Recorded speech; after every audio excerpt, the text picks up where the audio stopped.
through the eyes of Murray and Martin.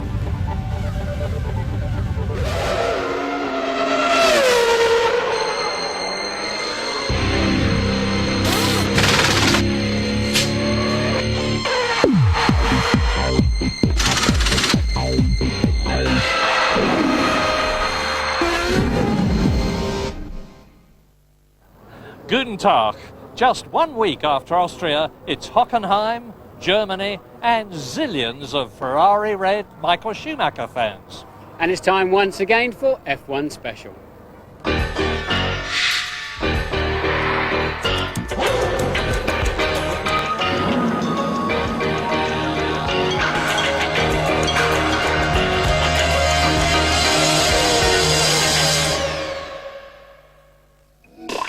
On today's programme, we spend time in the glorious Austrian countryside with new young Formula One superstar Alexander Wurz. We take a look at the drivers from the back of the grid that you seldom see. Martin takes you on a tour of Formula One's £1 million paddock motorhomes, and this week's F1 People features Ferrari's English chief mechanic, plus the action from today's qualifying. Well, 6 to go and the race for the championship is most definitely on. As ever, qualifying is crucial. Here's what happened earlier today. Michael Schumacher has never started his home Grand Prix from pole, and despite the enthusiastic support, the signs weren't promising today. Problems in the morning session meant Michael was in the spare. His championship rival Mika Hakkinen was sitting pretty, and 15 minutes into the session the Finn made his move and took up his customary position at the front of the field. Provisional pole with something to spare. Less than a minute later, Schumacher made his response, but it was less than spectacular. Enough for second place, but well off Hakkinen's pace. The big guns were firing thick and fast. Almost immediately, David Coulthard set a new marker. Yes, oh, David, you nearly lost that. This is going to put him in a superb time.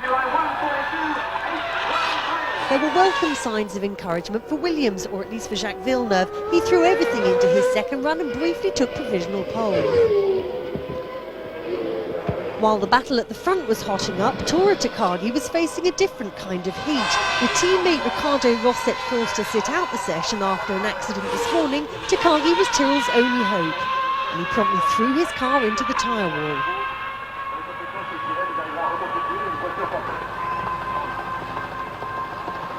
David Coulthard was having problems of his own. The Scot, sitting in second place, was forced to abort his quest for pole when his Mercedes engine ran out of steam.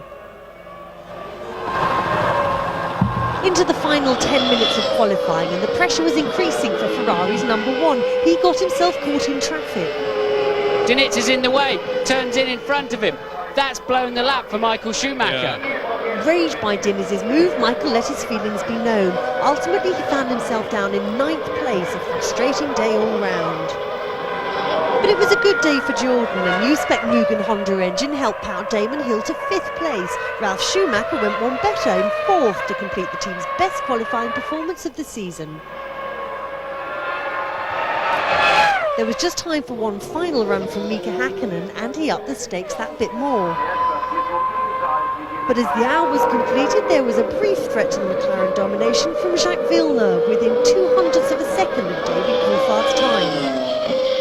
So Williams and Jordan are on the up, but McLaren are well placed to stretch their lead in the championship. Mika Hakkinen on pole for the 7th time this season. And it's the 7th 1-2 for McLaren. Jacques Villeneuve's up in 3rd place alongside Ralf Schumacher.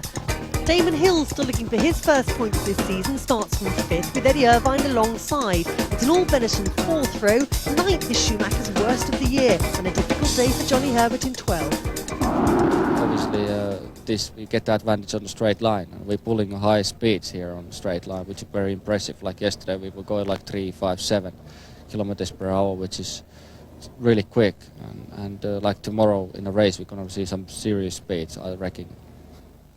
After my engine problem, when I made the lap in the spare car set up for Mika, the track felt as if it was offering a bit more grip, but I just didn't have the feel for that car, and in hindsight, really, I just have to be thankful that Jacques didn't pit me. It's our best performance in qualifying in competitiveness, maybe not in position, but it's every lap we could do a quick lap and the car seems to be strong, so it's looking good for the race. I just hope that I'm going to have a good race and we see what happens. It's just a shame we can't carry on running our new spec engine because we just had one for the qualifying, which is going to hurt us tomorrow. I only did 3 laps this morning, doesn't help, but it's not the main reason. I mean, Eddie is 1.4 seconds off the front. It should not be the case, but we are, so we have to find out and work and work and work. We've just seen the top men fighting for the front rows of the grid, but what about the others at the back? They may be a bit off the pace, but their commitment and will to win is just the same. Here's James Allen. Graham, Damon Hill's father, once said, "You meet a nicer class of person at the back of the Formula One grid." While times may have changed since his era, what's life like out of the limelight? Back of the grid teams have similar looking hardware to the top teams, just not as much of it. Minardi's motorhome is not quite as grand as McLaren's £1 million monolith. Minardi has to run the team and build its cars on less money than Ferrari pays Michael Schumacher. But look at the publicity he generates. So does he have sympathy for the backmarkers? You do, yes. On the other side, there's only 22 of us guys around in Formula One. On that side, you can be proud to be one of them, and if you don't have the car to compete, then you compete for whatever possibility you have. We come with a motivation to move up the grid. I mean, if in the last race you're 20th, you want to be 15th and you want to score points and you just want to improve the overall performance. Prima vinceva, ma in Formula 1 in questo momento è impossibile, ma l'importante è andare forte e dimostrare che uno può andare anche bene in altre squadre. Tyrrell's Japanese newcomer Taiga Takagi has certainly caught the eye this year with his impressive speed, but he's also had some problems adapting to Formula One. Taiga, is it as difficult in Formula One to drive as everybody thinks?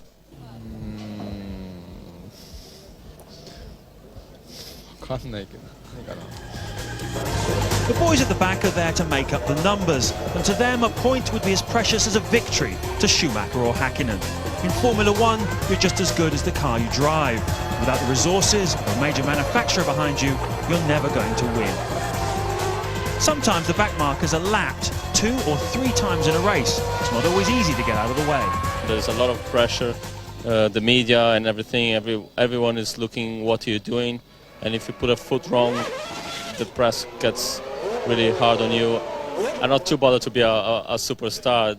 That's not my aim. My aim is to be there, to be quick, to win championship. I think the other side comes with your success. It must be difficult, but you can't miss what you've never had. So if you've never ran at the front, then you have the motivation and desire to try and get forward, and you, I guess, have to accept your position. Well, I'm starting to understand what it means to be further away from the start lights. There's a lot less pressure, basically. It's true that it often happens, that the backmarkers just stay in the way and don't look in their mirrors. So I've paid special attention to that this year, to always look in the mirrors and to completely move out of the way. And what's Tiger's view? And what about Damon Hill? Does he share his father's rose-tinted view of the backmarkers? No, I'm sorry, I don't have any sympathy for people who are at the back. They only have themselves to blame. The most famous team in Formula One are Ferrari, and they're about as Italian as you're going to get. In which case, you may expect all the mechanics to be Italian too. Well, it's not so. Their chief mechanic is a Brit. He's been in Formula One for many years, and he's the subject of this week's F1 People.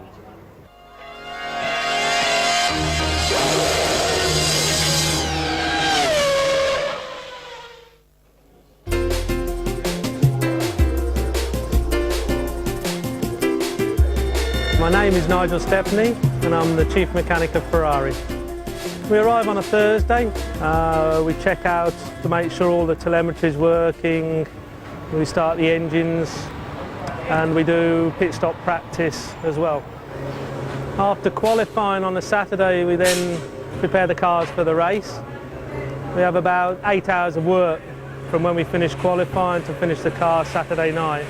On Sunday, we have a warm-up of half an hour, which is normally just supposed to be a shakedown for the car to check out the systems, but sometimes it involves a little bit more than that, depending on what the drivers decide to do.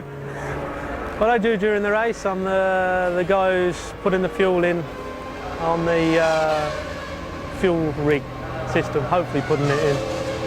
In Italy, you're probably under more pressure being at Ferrari. There's a lot more people looking at you, and if you do something wrong, you're not under the same coverage in the papers, in the television as you are in Italy. So it's important you have to get it right. We practice 30, 40 times a weekend, our pit stop procedures, our practices. So I think this year during the race and in the past during all the races, I think we're one of the best teams in our pit stops. I started off in Shadow in 1977. That was my first Formula One team. In 1979 I moved to Lotus because Lotus was a step up the ladder to move to a team that was one of the top teams. And I went to Benetton for 3 years. But looking at it, I thought there's no way that I'm an Englishman, I'm ever going to be able to work at Ferrari. But when the opportunity came along, there was nothing to stand in my way. Senna was a fabulous person, fabulous driver. Enjoyed working with him very much because he gave 100% and he expected the same from the people around him. So I got on very well with him. And the next one is Schumacher. I mean, he's not the same as Senna, he's different, but he has the same capacity, mentality, the same breed. One of the best. That's it for a few moments, but there's plenty more to come, including Grand Prix new sensation Alexander Wurz and Martin having a look at Formula One's incredible offices on wheels.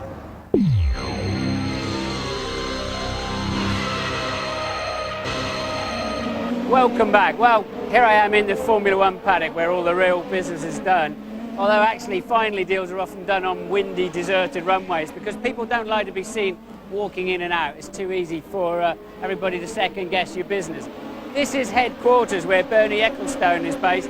He likes to keep a lot of space around him so he can look down the paddock and see what's going on. If you want to go and see him, you've got to wonder whether he's in because the glass is darkened and you see many people walking up to the front door of this bus and then just standing and knocking like a spare bottle of champagne at a wedding while they sort of look around and think, I wonder if Bernie's actually in the bus. Bernie is in the bus, right on cue, Bernie. Well done. How are you? Great. We wanted to go inside and sort of see where you can the money and how it's all done and you know what sort of facilities you got in there. Yeah, you should go inside. Can we go in? About 6 years you should get. Take us round.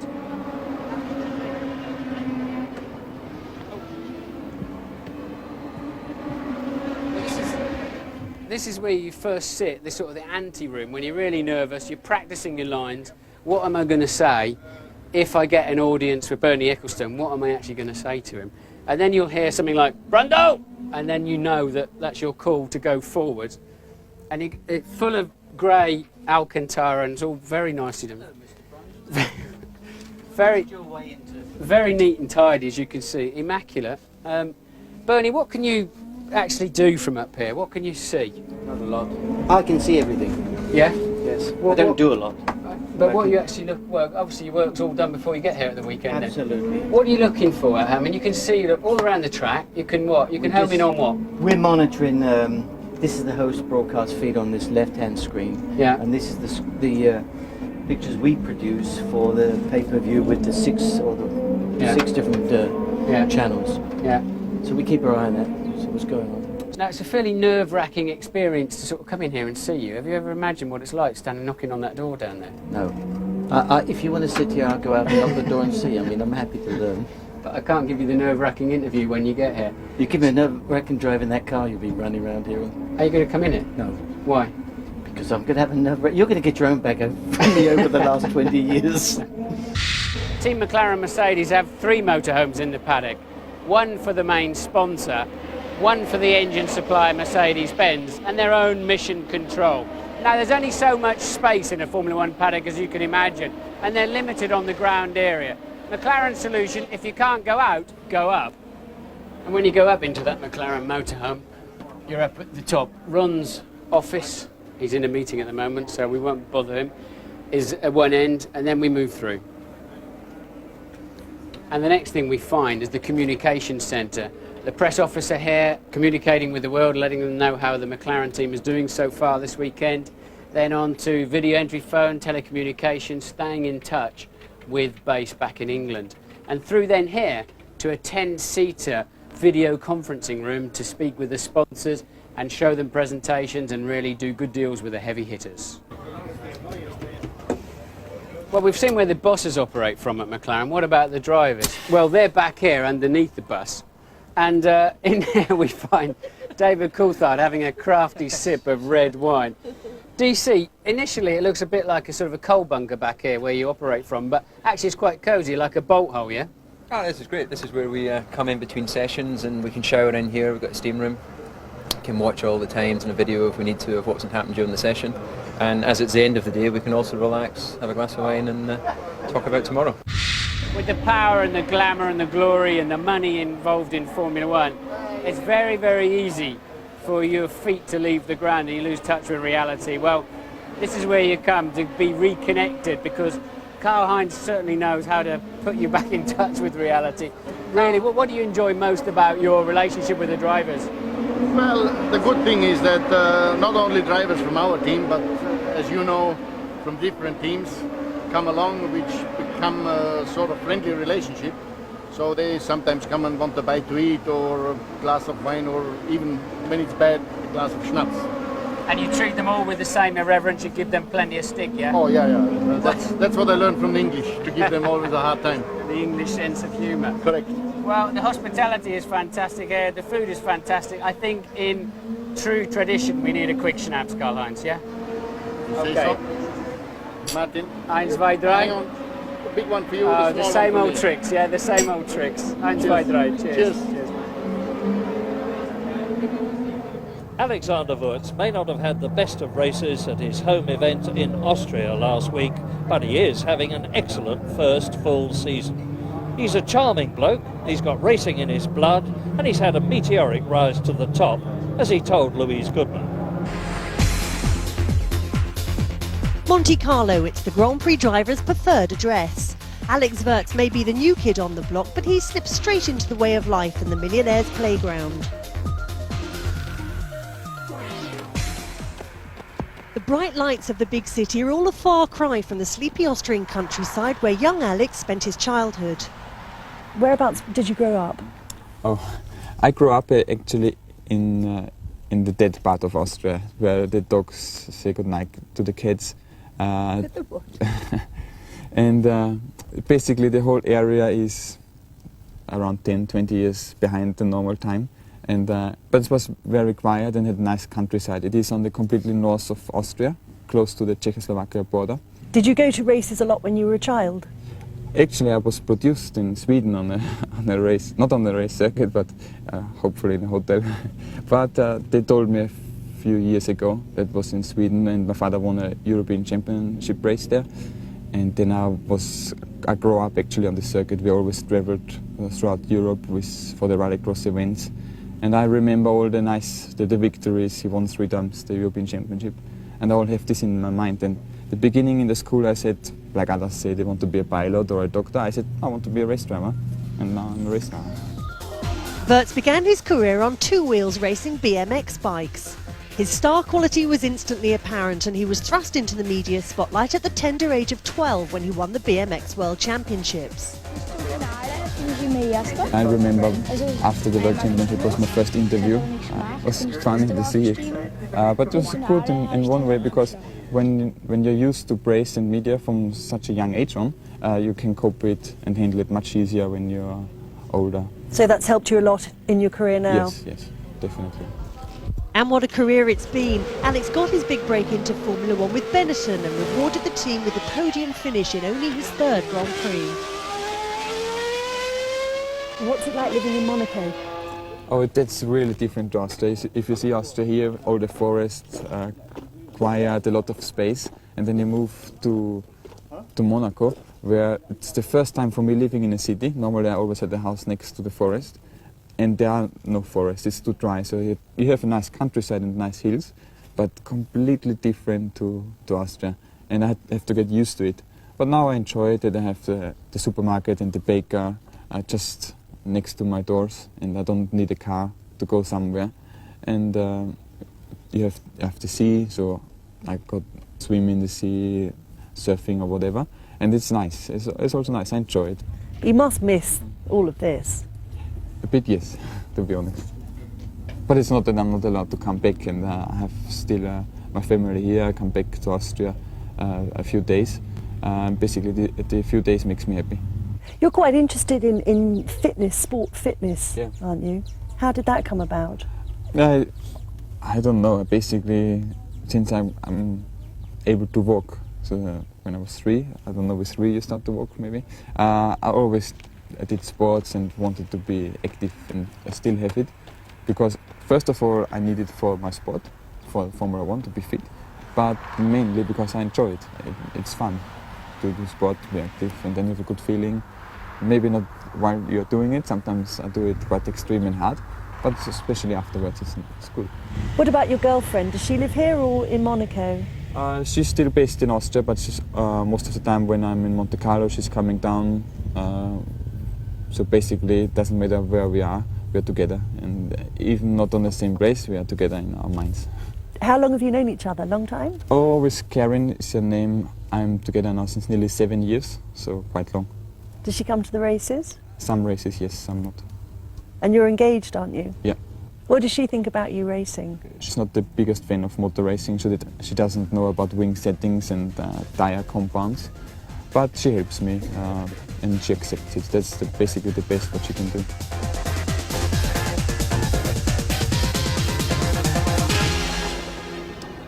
Very tempting to say that tomorrow's German Grand Prix is going to be another McLaren-Mercedes benefit.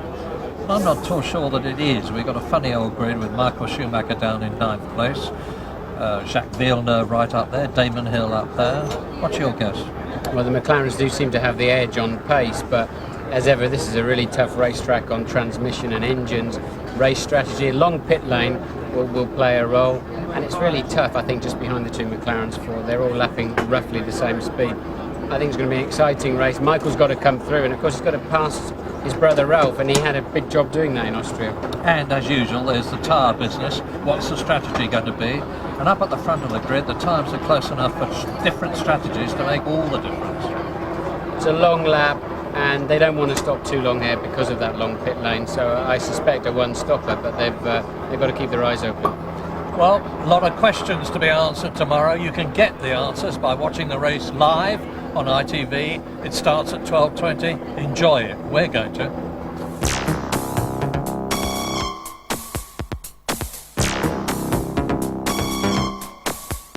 It's more than to compute. It's more than to compute. It's more than to compute. It's more than to compute.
If you'd like to know more about Formula One, the website address sponsored by F1 Racing Magazine is www.itv-f1.com.